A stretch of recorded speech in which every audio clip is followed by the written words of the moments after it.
fois parce qu'après c'est la fin de cette législature et voilà, c'est toujours un peu beaucoup d'émotions, même je vais dire, de quitter ce que je considère un peu comme la mafia, voilà. La famille, pardon, j'ai inversé les deux syllabes. D'ailleurs, en parlant de ça, les députés voulaient nous laisser sur un bon souvenir. Alors la semaine dernière, ils ont choisi d'abaisser le délai de prescription pour les délits financiers à 12 ans. Voilà, ça c'est un beau cadeau. Alors c'est-à-dire que si vous avez fait un abus de bien social, comme ça peut arriver par inadvertance, c'est vrai. Oh non, mais qui c'est qui a mis le chéquier de la mairie de Levallois dans ma poche? Voilà, la fameuse blague traditionnelle des Hauts-de-seine. Si c'était il y a plus de 12 ans, vous êtes légalement peinard. Voilà, selon la fameuse technique du tu m'as pas eu. On pourrait l'appeler l'amendement nananananer. Voilà. Alors je suis allé demander aux députés ce qu'ils pensaient de tout ça.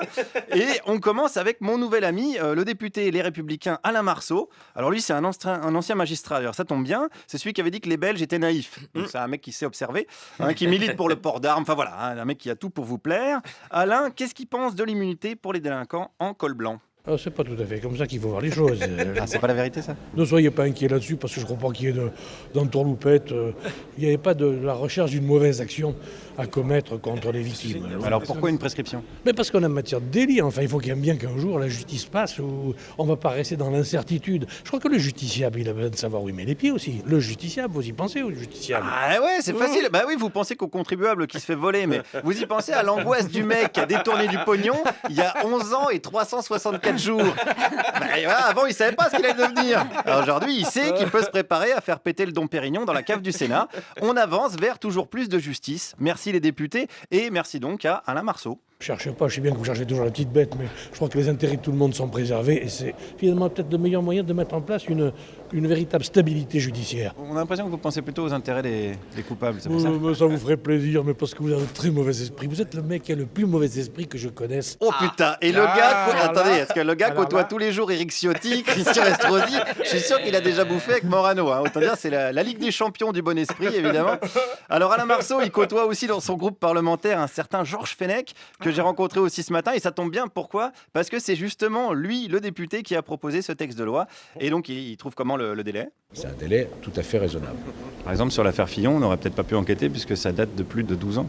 Sur n'importe quelle affaire qui se passe aujourd'hui en 2017, vous faites 2017 moins 12, c'est-à-dire qu'on pourrait remonter jusqu'en 2005. Ça veut dire que sur l'affaire Fillon, la justice n'aurait pas pu remonter aujourd'hui? Si une affaire de ce type se produit, encore une fois, on remonte en arrière jusqu'à 12 ans, ce qui nous paraît un délai tout à fait raisonnable.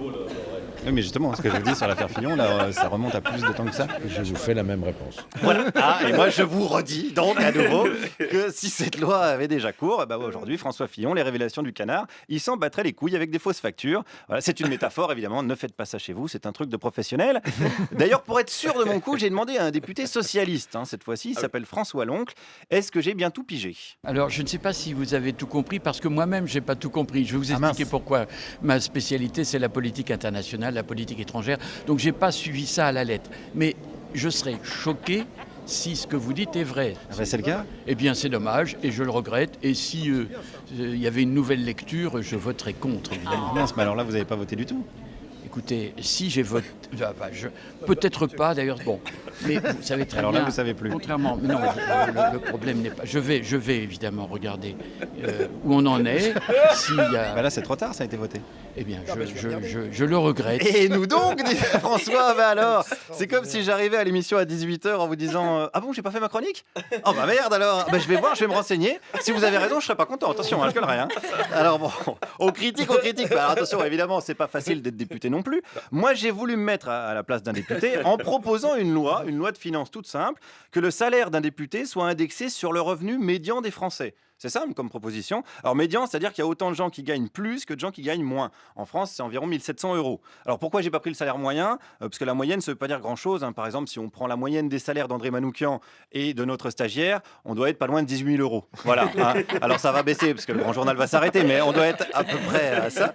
Donc revenu médian des Français corrélé à l'indemnité des députés, j'ai fait cette proposition à François Loncle. Oui, franchement, oui. Ça n'a pas l'air de vous emballer plus que ça. Non, franchement, c'est le domaine bon, pourquoi pas, du rêve, de l'utopie, mais ça ne fait pas avancer du tout le schmilblick. Mais symboliquement, ça serait...